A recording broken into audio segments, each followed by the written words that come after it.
toy izao nanaovan'olona ny Ramatoa Lalatina Henriette rehefa nivoaka avy tao amin'ny fitsarana avy momba ny lalam-pandroenana.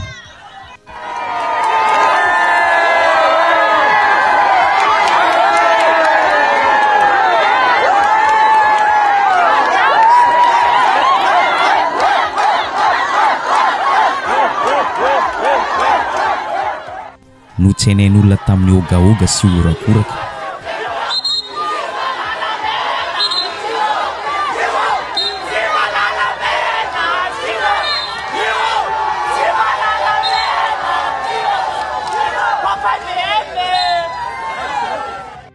Inatra re zany.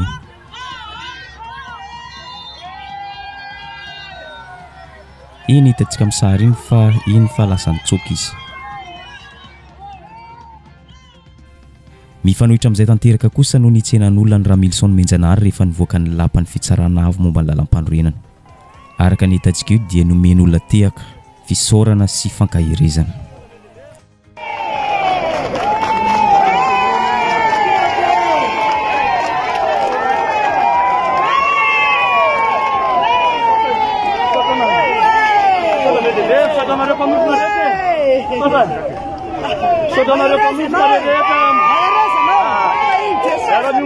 Zavatra rehetra tolona hoansana amin'ny safidy-bahoaka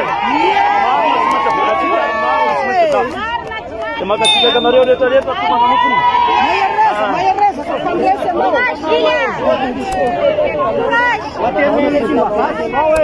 le nifiviana be ny tanàna ny naresy tamin'izay e. Mety maro no mametra-panontaniana fa nahoana no niatrika fitsarana tena nivon'ny fitsarana avy momba ny lalam-pandroenana i Ramilson Menjanary. Valiny dia zao. Voatery niakatra fitsarana tena nivon'ny ACC i Ramilson Menjanary noho ny fitoriana izay napetraky ny Ramatoa Lalatina Henriette makasika ny fahareseny tao afaratsio. No ampangainy tao anatin'ny fitoriana izay nataony ho nangala-bato i Ramilson Menjanary. Razoina dia zao. Birao mpifidianana miisa 20 mahery tamin'ireo 200 ao amin'ny commune Vinanony district-ny Faratsio no takiany Lalatina Rakotondrazafy Ufoanana nivoaka mpifidianana, ufoanana mazava ho azy ny vato azon'ny candidat Ramilson Menjanary tao an-toerana. Tsy possible mihitsy Ramilson Menjanary no nahazo vato amin'ny toerana io i Lalatina Rakotondrazafy. Zany hoe nisy fividianana vato tao, nisy alabato tao, ary nisy fividianana olona nataony Ramilson Menjanary. Zay ny votoatin'ny fitoriana tao ka takina ny anafoanana ny vato rehetra zay voangona amin'ny commune Vinanony Atsimo ao Faratsio ity. Mazava ho azy fa kajikajy politika no ataony Ramatoa Henriette. Raha manaiky ny anafoana ny vato rehetra voangona tao amin'ny ity commune ity ny ACC dia mazava ho azy fa mibata fandresena madiodio i Lalatina Rakotondrazafy. Ny zavatra tsy karitra ny Lalatina Henriette ankehitriny dia zao. Ny candidat pomba amin'ny fitondrana, mpiarady amin'ny fitondrana dia mivoy hatrany ny fampiarana ny lalàna sy fampanajana ny lalàna. Fa mifanohitra amin'izay kosa ny any amin'ny fanoherana ho i Lalatina Rakotondrazafy. Azy ireo dia mifantoka amin'ny attaque personnelle, mitaky amin'ny fanaratsiana amin'ny fitondrana, fanaratsiana ny pomba ny fitondrana. Kosa aloha dia zao hoe zay miresaka lalàna, ny andaniny miresaka attaque personnelle, miresaka amin'ny savona manenjika fitondrana, miresaka hoe zavatra tsy misy fandraisany mihitsy amin'ny moyen juridique moa filaza zany hoe amin'ny antony araka lalàna izay nivelabelarinay, ny antony ara fironana didim-pitsarana zany hoe jurisprudentielle izay nentinay zahay nandritra amin'ny fotoana rehetra izay namelabelaranay an'izay fitoriana izay dia tena nitondra lafiny lalàna izay dia azafady tompoko raha misy ny tsy fanarahan-dalàna ohatran'izao tahaka ny hoe fifidianana mpifidy, tahaka ny hoe manipulation na liste électorale, tahaka ny hoe fandrebirebena mpifidy amin'ny alalan'ny fizarana vola, fizarana zavatra isan-karazany mandritra ny fotoana ny fifidianana dia voararany lalàna izay efa nisy jurisprudence anankiroa mihitsy ny resahanay jurisprudence ny tribunal administratif tamin'ny 2019 izay olona io candidat tamin'izany fotoana izany ary nomelohan'ny fitsarana izy matoa naverina ny raharaham-pitsarana zany hoe nanaiky ny fitsarana fa nanao an'izay zavatra tsy nety izay izy. Jurisprudence faharoa dia ny tamin'ny fifidianana filohan'ny repoblika farany teo tamin'ny 2023 izay nanafoana ny fitsarana avy mbola nampanorenana vokatra tamina bureau mpifidianana maromaro ho an'ny candidat sy tendrandrena soloneko tamin'izany fotoana izany rehefa voapirofo io fandikan-dalàna tahaka n'izao zavatra itoriana izay ny zavatra tamin'izany fotoana izany aza témoignage na fijoroana vavolombelana nataon'olona fotsiny dia ampy ho an'ny fitsarana nandraisana n'izay fanapahakevitra izay. Toy izao kosa navalin'ny Ramilson Menjanahary rehefa niatrika fitsarana tao amin'ny HCC. Ny voalohany dia zao, i Ramilson Menjanahary dia olona avy eo amin'ny vinan'ny Atsimo ao Faratsio. Araka izany mahafantatra azy daholo ny olona rehetra ao an-toerana, mahafantatra azy daholo noho ireo asa maro izay nataony tamin'ny ity commune ity. Izany hoe tsy tokony hagaga raha hanome vato betsaka ho an'ny Ramilson Menjanahary ny olona amin'ity commune ity. Ny antony faharoa dia zao, tsy tokony gaga raha matoa Henriette raha tsy nomen'olona vato mihitsy tamin'ity commune ity satria no hitsakitsahany ny fombafomban'olona tamin'ity toerana ity, no zimbazimbainy ny fombafomba mpivavahana tamin'ity toerana ity, indrindra fa tamin'ny fotoanan'ny fampelezan-kevitra. Ny taraina ny mponina tamin'ity commune ity fa nanaovan'ny ramatoa Lalatina Henriette short ny fampelezan-kevitra izay nataony. Izany rehetra izany dia fa nitsakitsahana ny fombafomba fifoazana. Marihana fa pino fifoazana ranoray ny olona amin'ity commune ity ka tsy eken'izy ireo ny olona manimbazimba na manitsakitsaka ny fombafomba mpivavahana izay ijoroan'izy ireo. Fanampin'izay, tsy fampelezan-kevitra no nataon'ny ramatoa Lalatina Rakotondrazafy tao Faratsio fa fampelezan'entana, ary izany zavatra izany dia efa novoizin'ny Ramilson Menjanahary foana isaky ny miakatry ny plateau ny télévision. Ny hoe tsy nanao fampelezan-kevitra i Lalatina Rakotondrazafy fa nanao fampelezana entana. Ny zavatra nataony tany Faratsio dia zao: ny zaramenaka, koveta orange, simenitra, lakana misoratra amin'ny anarana Lalatina, ny zara bisikileta, moto sy ny sisa. Raha zoina ny zava-misy dia zao: mahatsapa voa mafy Lalatina Rakotondrazafy no ireny entana izay naparitaka nomena ny mponina Faratsio nefa tsy nazahoana fandresena. Maharary azy ny vola lany rehetra tamin'ny fizarana entana tao Faratsio. Izay no nahatonga azy nanao tetika maloto aminganana ny Ramilson Menjanahary ka nametraka fitoriana teny anivon'ny HCC. Amin'ny commune Vinanony Atsimo nefa commune Vinanony Atsimo zany any toerana na misy anazy zany ary toerana tsy nanaovana fietsika io ande jerevan'ny olona daholo amin'ny fombanao rehetrarehetra na fitafinao satria zany commune Vinanony Atsimo zany dia tanàna fifoazana zany. Tanàna fifoazana zany ve nitonana sorta ve zany dia anakan zany ny fiatretandreo vahoaka amitsika dia zay no tenena amitsika hoe eo hoe mahazo 2000 mahery ny candidat 1000 any Vinanony Atsimo dia hoe ho foanana satria zaravo ahoana ny eritreretra amin'izany zavatra tsy mitonona zany zavatra rehetra zany vola anaovana volan'ny délégué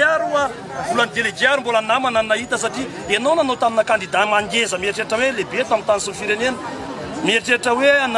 fampelezan-ketana natao tany satria rehefa tsy mivaly le entana tsy nahazo amin'izay le safidim-bahoaka dia io no mampatonga ny faneho-kevitra amin'izao fotoana izao hoe nana zara vola ny député ny candidat 1000 ao anatin'izany fifidianana ka tsy manaiky isika amin'ny zavatra rehetra ary zay. Ity afera ity dia tsy vao niainga vao androany fa efa nanomboka 2 andro mialohan'ny fiakarana teny anivon'ny HCC. Iray andro mahery kely mialohan'ny fitsarana eny anivon'ny HCC dia efa nanomboka ny tetika malotony Lalatina Rakotondrazafy. Tampotampoka teo dia nosamborina ny lehiben'ny ivotoerana misahana ny informatika eny anivon'ny district na président SED natao fanadihadiana teny anivon'ny tobin'ny gendarmerie tao Faratsio. Tsy izay ihany fa nosamborina ihany koa ny komity mpanohana ny candidat firaisan-kina ao Faratsio. Raha ny marimarina kokoa dia komity mpanohana ny Ramilson Menjanahary. Solotenan'ny zandary avy ao Antsirabe no nanao fanadihadiana azy ireo. Ny zavatra nitranga dia zao: nalefanody ny président any SED na lehibe ny ivotoerana misahana ny informatika tao Faratsio rehefa vita ny fakanam-bava azy tao amin'ny tobin'ny gendarmerie.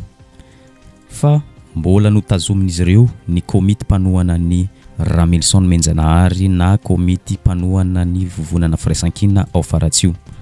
Tsy vitan'izay ihany, nahita ireo zandary fa tsy vita ao an-toerana ity raharaha ity ka nakarina any an-tanimena Antsirabe ity fanadihadiana ity. Manoloan'izany rehetra izany dia naneho ny heviny manokana i Maître Anitra hoe fampiororona no natao an'ny président Ansed sy komity mpanohana ny Ramilson Menjanahary tao Faratsio.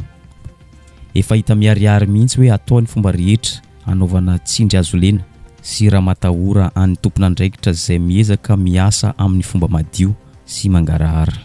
Atao zany rehetra zany mba hahatonga azy ireo anaiky atao fitaovana politika andetehana ny Ramilson Menjanahary. Ampiororona ny PSED président ny CED tany amin'ny Faratsio hoe convoquena tany Antsirabe de convoquena koa de tazomina hatramintsika amin'ny teny zao ny chef SID ny SID moa zany dia le mpikirakira ny resaka ny centre informatique ny district moa zany raha ty amin'ny seny foibe le izy de ny DSI no resahana eo zany direction ny système informatique fa ny SID zany io le any tany Faratsio de tsy mety mipetraka tsy mety fay mihitsy tsy mety mipetraka mihitsy ry Henriette ry Totolala fa tsy maintsy animba fiainan'olona ndray aloha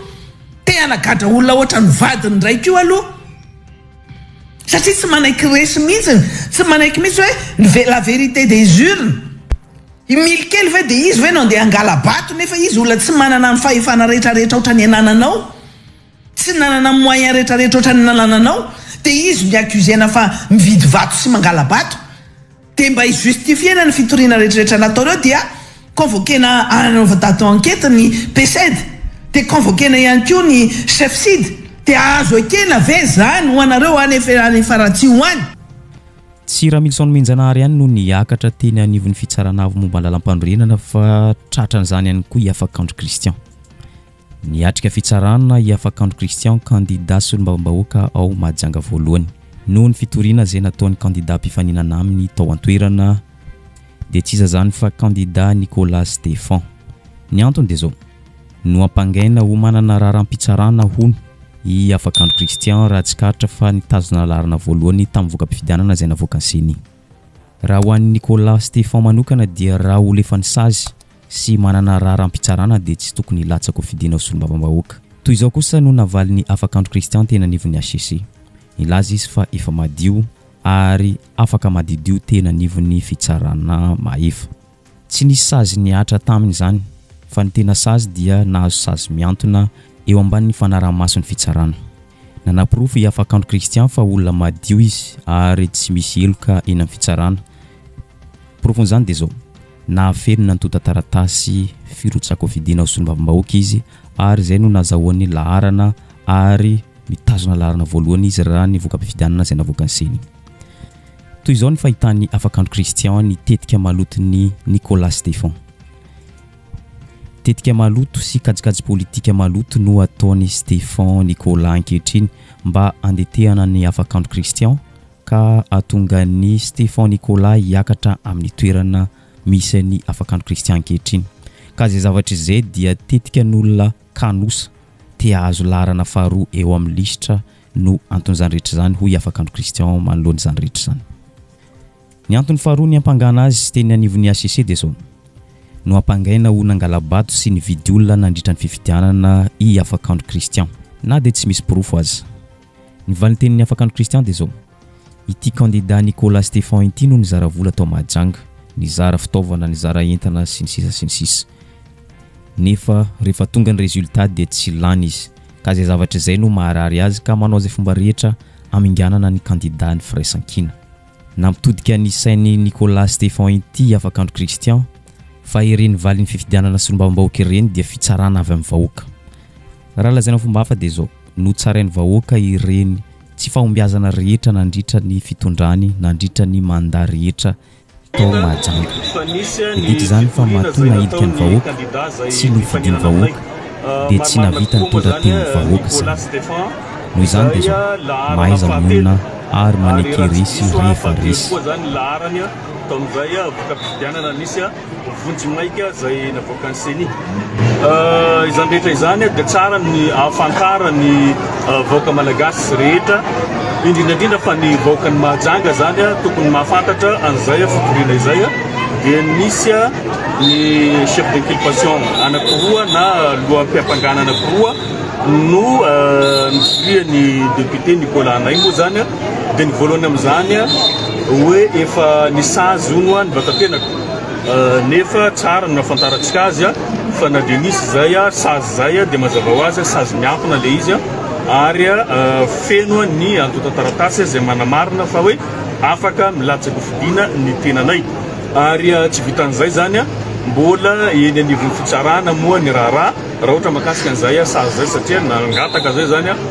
pourvoi en cassation zany makasika an'izay sazy miampina zay nahazo ny tenanay zay ka nahazo bulletin numéro 3 izay tena madio zany ny tenanay na casier madio fa tsy nisy an'izay resaka hoe sazy zay tao anatiny. Ndao iverinantsika ny afira makasika ny Lalatina Rakotondraza sy Ramilson Menjanahary. Ho antsika zay mbola tsy maharaka ity afira ity, ndao averina jerena ny fototry ny olana rehetra misy eo amin'ny Lalatina Henriette sy Ramilson Menjanahary. Mienjana roa ny tady eo amin'ny Lalatina Rakotondraza sy Ramilson Menjanahary taoriny ny voan'ny voka-pifidianana vonjimaika atao Faratsio izay nazahoan'ny vovonana firaisan-kina ny fandresena. Tsy manaiky valim-pifidianan'io Lalatina Rakotondraza ka tsy maintsy nametraka fitoriana teny amin'ny HCC. Tsy marina ho izy ny fisinelanelany vato 2000 be zao eo amin'izy roa. Vokatry izay zavatra izay dia nanomboka novoiziny Lalatina Rakotondraza tatao anatin'ny tambazotserasera ny resaka fangalaram-bato nataony Ramilson Menjanahary, resaka fividianana vato, fizarana vola, menaka fefany, kafe siramamy. Novoizina daholo ireo karazan-javatra rehetra zao mba entina hiampangana ny candidat ny firaisan-kina tao Faratsio na dia tsy manana porofo mivaingana amin'izany izy. Fa kosa manana olona be dia be izy afaka joro vavolombelona anoana sy anaporofo ny mahamarina zany rehetra zany. Tsy nijanona tao anatin'ny tambazotran-tserasera ihany ny resaka fangalaram-bato izay nataon'ny candidat vovonana firaisan-kina fa novoiziny koa zany rehefa niakatra ny plateau-ny radio Free FM izy. Tsy vitan'izay ihany fa niakatra ny plateau-ny télévision TV Plus Madagascar ihany koa izy niresaka nyty resaka fangalaram-bato fizarana kafe siramamy tamin'ny mpifidy tao Faratsio. Ary nandaniany adiny ray mahery be zao ity resaka fangalaram-bato nataon'ny vovonana firaisan-kina tao Faratsio ity. Araka nefa nolazaintsika teo dia tsy manana porofo mivaingana i Lalatina Rakotondraza fa manana ny reto olom-panjakany reto mijoro vavolombelona ho azy miresaka ny toejavanisy tao Faratsio.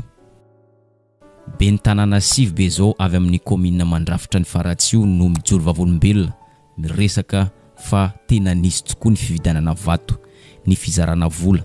ny fangalaram-bato, ny fizarana menaka fefany, fizarana kafe siramamy,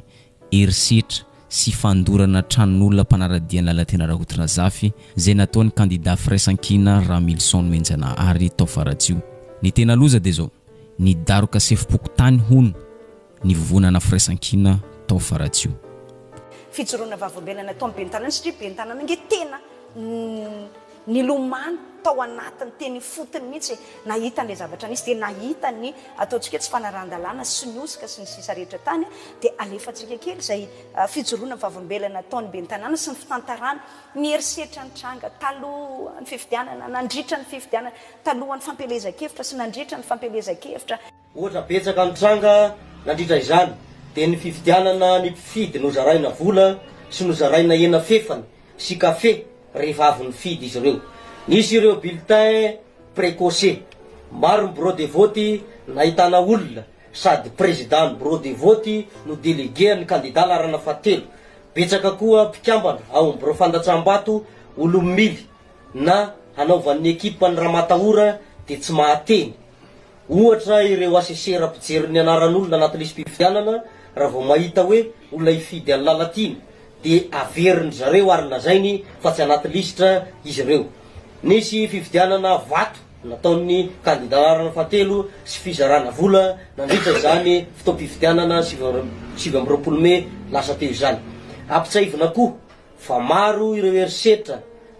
ny pomba ny candidat larana fahatelo no nandateraka izany. Tao ny fandoroana ny trano indrometona ny pomba ny Lalatina teny dagno isaky ny avy nanao mitinina teny atoerana.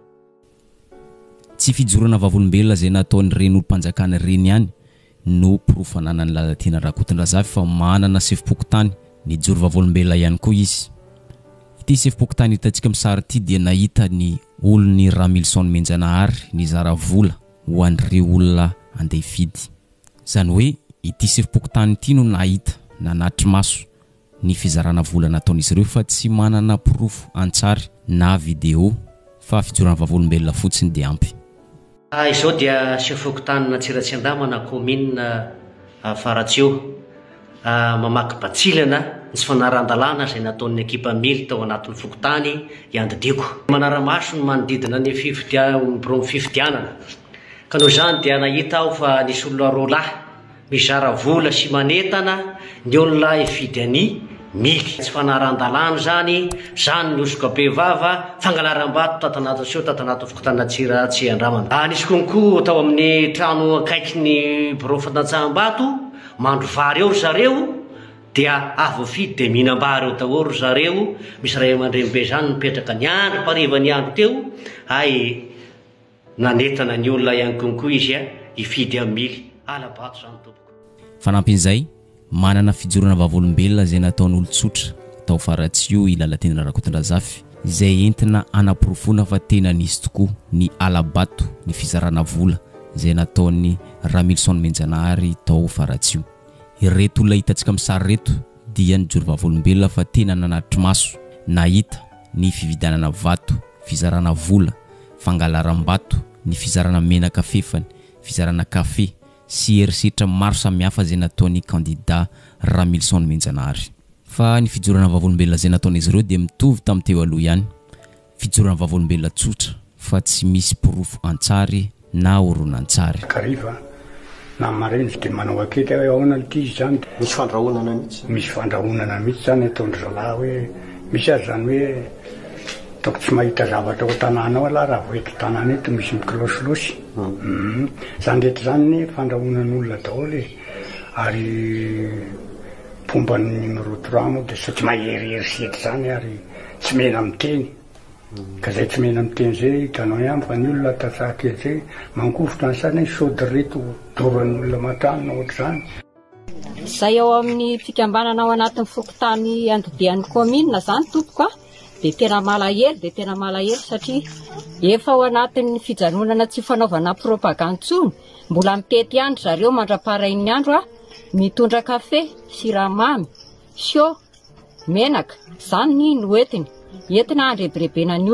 olona moa tompoko araka mambavoatra ny olona dia amin'ny tsifanana ny 3,000 ny saraka tsara satria neza mahita eo izy mahazo vola 2,000 ao anatin'izany koa dia mbola efa ao akatoko ny fifidianana dia tsy enaina ny olona misy moto roa izy misakana ny olona any andalandalana any mizara vola hoe numéro 3 vidina zay tompoka dia malahelo zay tokony 700 isan-jato ny vato azon'ny Lalatina voatery tsy maintsy miena ny isam-bato zany ny vokatra misy. Lalatina Rakotondrazafy mahafantatra tsara ny antony nahatonga ny vovonana firaisan-kina nangala-bato tao Faratsio. Ny voalohany faminganana ny Lalatina Rakotondrazafy tsy ho tafiditra eny Tsimbazaza. Ny faharoa famotehana ny Lalatina Rakotondrazafy amin'ny fomba rehetra mba tsy verenany ao amin'ny gouvernemanta.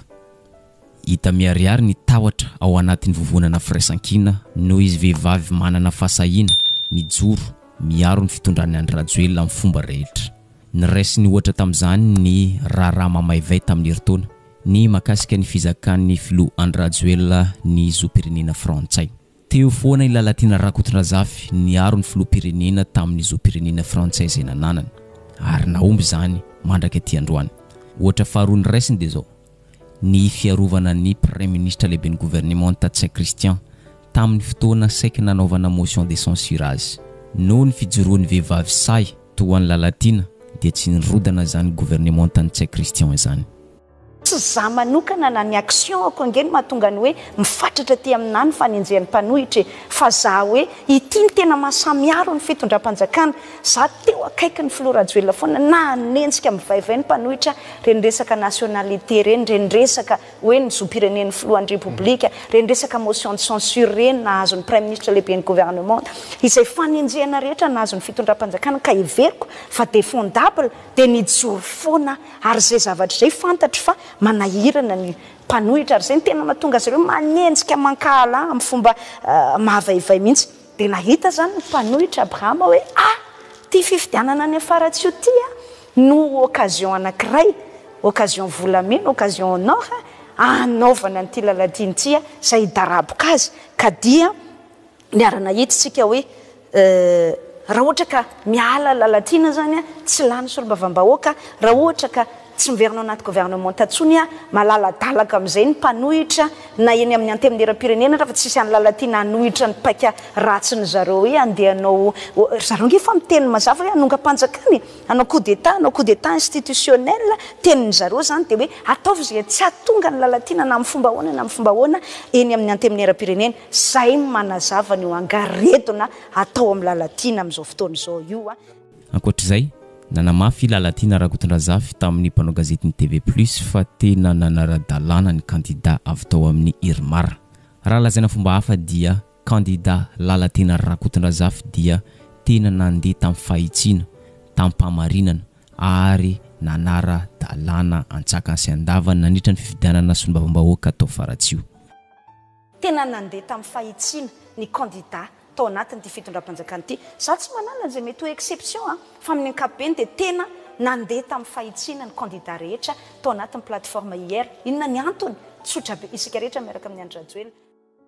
Eto amin'izay isika niakatra plateauan'ny télévision anankiray ihany koa i Ramilson Menjanahary manoloana ny fanosoram-potaka izay ataon'ny lalatina Rakotondrazafy azy ary télévision Real TV Madagasikara no nosafidiny namoany avy tao am-pony rehetra.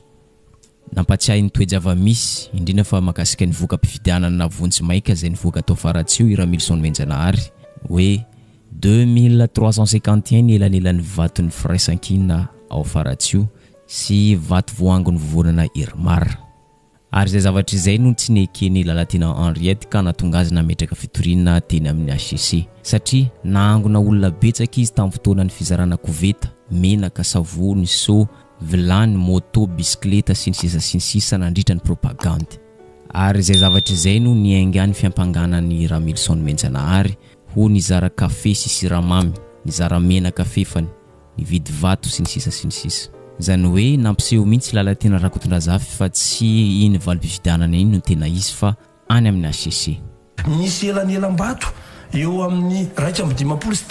300 eo zany ny elamelam-batonay sy ny candidat zay avy amin'ny candidat mpanjakana moa mazava ho azy zay nilazany azy hoe candidat mpanjakana sy ny candidat ivelan'ny fanjakana zany amin'ny firaisan-kina de ny tenako zany hoe olona zany zay elanelam-bato zay ary zay elanelam-bato zay de tsy zay no fironana misy aloha hatramin'izao ary azo lazaina fa nametraka fitokisana tanitry ny district ny Faratsio ary ny fidy an'izany atao hoe député manakaiky vahoaka zany ary député vokatry ny tany ary zay rehetrarehetra zay rehefa tena jerevantsika satria rehefa tena io tsy eo amin'izay mandeha le saondresaka be dehibe amin'izay le zavatra misy hoe lasa mandeha resaka be dehibe tao anatin'ny fampiany tao anatin'ny haino manjery maro samihafa omaly hatramin'ny omaly ny zavatra nisy reny hoe zay lasa misy candidat zany amin'izao tsy mampaninana satria zany mazava be zany madame Areto hoe tsy maka ohatrany hoe tsy mampanisy dikany an'io vokatra io fa tonga de ohatrany mieritreritra fa any amin'ny HCC satria tsy nanara-dalàna be dehibe le zavatra resahany ao anatin'izany hoe nangalatry be dehibe nangalatra navidy olona tamin'ny eny kafe kely de ozy diso ny filazana hoe nampiasa vola betsaka ny candidat natolotry ny firaisan-kina tao Faratsio. Tsy marina ny resaka voizin'ny lalatina Rakotondrazafy sy ireo mpanaradia azy hoe nizara vola, nividy vato, nizara fitaovana sy ny sisa. Satria ny antony de zao ny vola rehetra izay nampiasain'ny Ramilson Menjanahary dia vola madiodio avy tao am-posiny izy mivady ho izy. Tsy nisy vola na adiny kely azy avy tamin'ny antoko izay nisy azy na vovonana izay nisy azy. Araka izany tsy manana vola zaraina ho an'ny vahoaka ny Faratsio izy roa mivady fa hevitra no nozarain'izy ireo nandritra ny fampelezan-kevitra.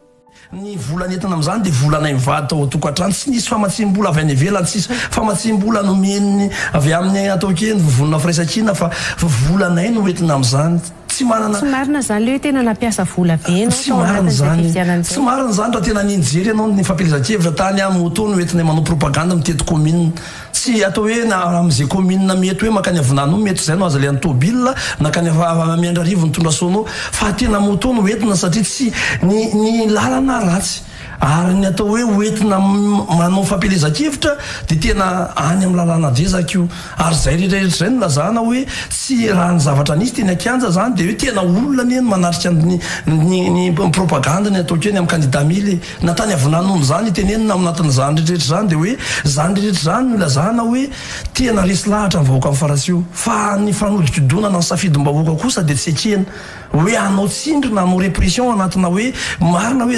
mijery alizy any eo maly dia mahita iana hoe ohatrany hoe tsy tia lala manontany na manam-panao gazety dia hoe tsy tia ohatrany hoe tsy tia lala an'io zay tany amin'ny voka tany amin'ny SRMV na any amin'ny CNI zany fa ny ay misy ACC ao tompoteny farany mamoaka ny vokatra ofisialy. Eto dia masamilaza i Ramilson Menjanahary fa tsy nanao fampelezan-kevitra tena izy ilalatena Rakotondrazafy. Fampelezana entana no nataony hoy Ramilson Menjanahary.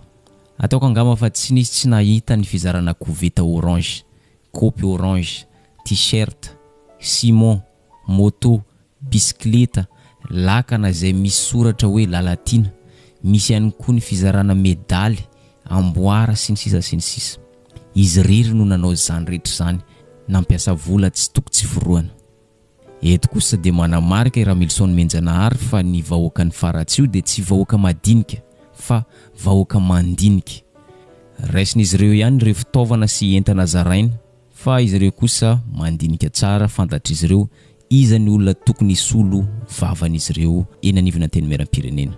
Le zavatra nataony misy no tsy fantany hoe le zavatra nataony nandritra ny fampelezan-kevitra ny ka tena fampelezana entana ny eny natao fa tsy fampelezan-kevitra. Le propaganda misy zany no vainany hoe za tsy olana mihitsy le hoe mizara zavatra satria ny vahoaka ny sahirany aleo zany ny vahoaka mba handray fa lasa le hoe asana solombavam-bahoaka le andraikitra ho apetraka rehefa avy eo lasa ohatrany hoe takona ao anatin'izany atao hoe fizarana entana zany ny entina daholo izay zavatra rehetra azo entina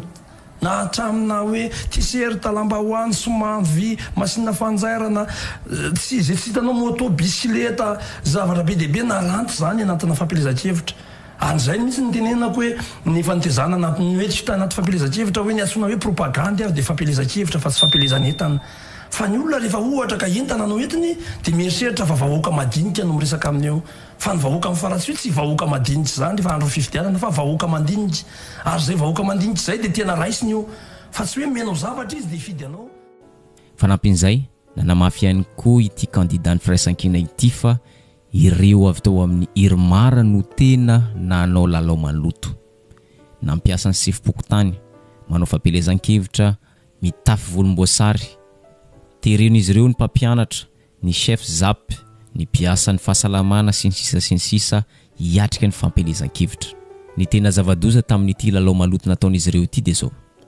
Nesorin'izy ireo ny sefim-pokotany 24 heures mialohan'ny élection ary no vitena tao anatin'ny fotoana fohy ny famindram-pahefana tamin'ny sefim-pokotany vaovao izay no fidin'izy ireo. Hoe tena zavatra izy anie zavatra tsy mitombona le zavatra teneniny le zavatra nataony rehefa tsy mipasy tany amin'le vahoaka satria ny raisin'ny olona fotsiny zany zavatra zany dia avadiny hoe nanao an'izany fa zay manana profo ary moentinay eo anivony raha-pisarana makasika fifidianana zany hoe ny zavatra nataon'ireo sefim-pokotany ao anatin'ny andro fifidianana mbola manao propaganda mbola fidio larana faharoa mbola fidio larana faharoa ny ataon'ireo mpampianatra sefizapy eo anatin'izany ireo mpampianatra zay terena hoe mbola tereo reo ray aman-drenireo tsy maintsy mifidy satria afekteny ianao zany famindrana toerana na mpiasan'ny fahasalamana terena daholo ao anatin'ny androna fifidianana mbola misy sefokotany ampanaovina zavatra fampelezan-kevitra anerena mbola mizara t-shirt lambahoany zany rehetra zany ananany proof zany ary tory zay makasika an'izany satria zany nefa ny vahoaka ny Faratsio na ny lonan'izay hoe ambaranao hoe karazana tery samihafa ao anatina fampelezan-kevitra dia mondra dia tena hoe resahana ny vahoaka satria tena tahotra anie zany teneniko aminao hoe misy sefokotany alavay zoma mpanaovina passation larbi fifidianana dia eretinao amin'izany tsy mananina nampatonga andreo sefokotany ireo tsy manatrika ny fampelezan-kevitra tsy mitiaka ianao rehefa manao fampelezan-kevitra le candidat-mpanjakana ary zay misy zany mampanahelo hoe olona mifandray-tanana ataoko hoe olona mpiasa-mpanjakana travotratra mifandray-tanana amin'ny député mily ny mandritry ny atao hoe amin'ireo fampelezan-kevitra eny dia hoe io pomba mily dia affecté eo na petsoana. Ramilson Menjanahary dia mahita fa tena diso lalana ny politika hijoroan'ny lalatiana Rakotondrazafy satria zao ny antony nahatonga azy ny rotsaka fidiana solombavam-bahoaka dia andeha hisolelaka any Andriamatofilo Andry Rajoelina. eto dia manome lesona ny lalatena Rakotondrazafy Ramilson Menjanahary fa diso ny politika ijoroany izy ireo. Mampatsiahy ihany koa izy fa solombavam-bahoaka no antony rotsahany fa tsy andeha isolelaka amin'ny olona na anompolona. Ny lesona ankoatr'izay dia mampatsiahy izy fa ny fampelezan-kevitra no tokony atao fa tsy ny fampelezana entana na fampisehoana fananana. Za mampianatra satria mampianatra ny tena dia mampianatra hoe politika le reto sy politika na fisolelahana io natao. Fa politika dia entina anatsarana ny fiarahamonina fa tsy politika isolelah fa na olona zany. Fa rehefa zay ny zavatra misy ianao rehefa misolelaka aman'olona dia ataon'ny olona zay tiana anaovanao fa tsy le vahoaka tsony ny atao hoe ny patron anao rehefa avy eo. Ary zay nefa ny tenenako hoe na ny hevitra tsy tovy ao anatin'le izy fa le misolelaka le manao zavatra tsy motrany hoe lasa amin'ny zavatra misy makasika ny tanàna hoe dia tena be ny tanàna ianao any zany be ny tanàna zany anie ka olona ray aman-dren'ny tanàny dia nefa mahavita miteniteny foana mavita atao hoe manaratsy olona zay tenenina ao anatin'izy raha mamisy ny eli izy sy mampanina nefa iona amitsireo dia avy iona aminary iona ao anatin'izy avy eo dia tena zay nge voatery député tena zay nge zao ohatran'izao satria zay le ataoko sangisangy teny hoe ninana mivongorom-baratra ny zalahy dia tamin'ny mivaratra avy eo manontany mivaratra dia tsy maintsy miteny ianao ko ianao ninana mivongorony satria inona le vongorony le volany zarainao anao le motony menanao le bisileta menanao fa ianao raha nijoro tamin'ny fotokevitra hoe tena resy lahatra amin'ny fotokevitra ijoroan'ny député mily di fotokevitra ny fampiresahana ary zay le resahako foana hoe ny propagande fampelezan-kevitra fa tsy fampelezan-ketana fa raha voadisonao amin'izay io dia io amin'izay anao fa misolelaka ary zay ny teneniko foana hoe ny vahoaka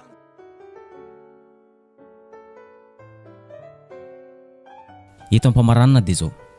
ho antsika zay mpanaraka toedra raha-pirenena dia mahalala tsara fa mamaivay ity toedra raha ao Faratsio ity etsy andaniny lalatiana Rakotondrazafy tsy manaiky ny voaka-pifidianana zay mivoaka fa ny azo kosa dia miandry ny valintenin'ny ACC na voaka-pifidianana zay voaka ny ACC zany hoe betsaka kokoa ny chance zay ahalany azy araka ny filazany tao amin'ny televizionna TV+ Madagasikara raha nanontany azy ny mpanao no avoaka rehefa tapitra ny recours rehetrarehetra izay avelan'ny lalàna anananao za resy lahatra fa ho hitany raha ohatra ka mitsara pahitsina mitsara dans la droiture dans le droit zany hoe fanaraka amin'ny voalazany lalam-pandrenana fanaraka amin'ny voalazany lalàna fanaraka amin'ny voalazany didy aman-dalàna ary mifanaraka amin'ny pratique saine démocratique zay atao eto amin'ny firenena za resy lahatra fa tokony ho hitany fitsarana amin'ny lalam-pandrenana izany zavatra rehetra entina izany za tsy namorona profy tsy hoe zavatra bidon no etiko fa zavatra tena en béton zany hoe pro tena no amafisina nazahoana témoignage signature ny olona authentifié nentina tany amin'ny huissier nentina enregistrena tany amin'ny centre fiscal nangatahana atao mihitsy aza hoe fanadiadiana ifotony nataony mpitandro filaminana fa tsy za kory aza nanao an'izany satria raha za manko nanao an'izany dia eny eka efa namboamboarinao fa aleo ataony mpitandro filaminana dia hita eo zany rehetra profo entiko zany tena maharesy lahatra fa tsy tokony ho zay ny zavatra misy dia miaraka mahita eo tsika Abraham ao anatin'izay araka izany mivoatra dia mivoatra ity toedra raha ity ary mitombo isanandro ny vaovao farany mahakasika ity toedra raha ity dia ametraka fitoriana any lalatiana Rakotondrazafy i Ramilson Menjanahary manoloana ireo fanendrikendrehana amin'ny zavatra tsy misy tsy ananan'izy ireo profo midika izany fa diffamation publique zany rehetra zany fanampin'izay efa mijoro ankehitriny ny organisation miaro ny safidim-bahoaka amin'ny ity fifidianana solombavam-bahoaka ity ary ny voavoanana firaisankina no mandrafitra azy fanampin'izany nanao fanambarana mivantana ny zanakapelezan'ny Faratsio zay manohana ny Ramilson Menjanahary dia aminay aloha zany mandrapatonga zay ho tonga ny vokatra ofisialy dia reno eritreretinay fa marina raha ny tena marina dia ireo vokatra ireo tokony mandeha any amin'ny seny raha ny tena marina satria ratsa makaiky any seny iny ireo mahagaga nefa ny fisian'ny fanampiana mpifidy na rajout efa mahery ny 10,000 amin'izao rehefa namoaka ny firoana ny voka-pifidianana ny seni kanefa tsy nioatra ny 930 izany teny anivon'ny ratsa mangaika ny seni ny sed raha nambaran'ireo zanak'ampeleza ny Faratsio ireo satria namoaka ny tany Faratsio ny rajout voalaza tao fa 930 raha tsy diso zay voalaza ny tany voka-pifidianana feno nandeha nefa ny teny amin'ny seny asa vokatra vonjomay vokatra 7 ambin'ny folo angamba nazahoana zay nahitana rajout dimanjato mahery de efa andresana zany ny teny amin'ny seny fohy be de efa niaiky ny fadisolo moa ry zareo ary izay no anisan'le fanambarana teo a miangavy teo miangavy ny seny fohy be Antananarivo mba ho vokatra voamarina tsara no avoaka. Namoaka ny zanaka pelezana ihany koa ny avy tao amin'ny Lalatena Rakotondrazafy fikananao fanambarana manoana any Ramatoa Lalatena Rakotondrazafy ary nankahery azy amin'ny ady zay hatrehany amin'ny ity fidana sy ny mbavambahoaka ity. Fikambana zanaka pelezana faratsio dia manambara fa manoana tsy misy fepetra Ramatoa Lalatena Rakotondrazafy kandida zay nofidina amin'ny solom-bavambahoaka tao faratsio ary manamelo koa ny alabato sy ny osoka niseho tao nandritra ny fifidianana mankahery mandritra ny fifidianana mankahery azy sy mampirisika azy hijoratrany amin'ny farany ary anao ny fomba rehetra araky ny lalàna mba hampivoaka ny marina momba ny zava-nisy marina tany faratsio. Mila fampandrosoana ny distrika amin'ny faratsio tsy olona efa naloham-bahoaka indimy misesy ny ho lasa ho tiam-bahoaka indray no lasa ho tiam-bahoaka tampoka indray ka nanao ambiletra nangala-bato no nahazo isam-bato tamin'ny foronam-bokatra ka lasa pitarika izany indray efa nanantena araka zany fivana mahery vaika ny vahoaka ka lesy lahatra tamin'ny filatsahako fidiny Ramatoa Lalatena Rakotondrazafy aratsika izay efa niasa ary zay ihany koa mamarina ny vidéo niasa raha teo nanova sy manisy ny vidéo nanova ny zavatra misy iainam-ponina tao faratsio tao anatin'ny fotoana fohy monja ary azo antoka fa tena hampandroso ny distrika iray manontolo ao anatin'ny 5 taona tsy olona afaka hitondra ny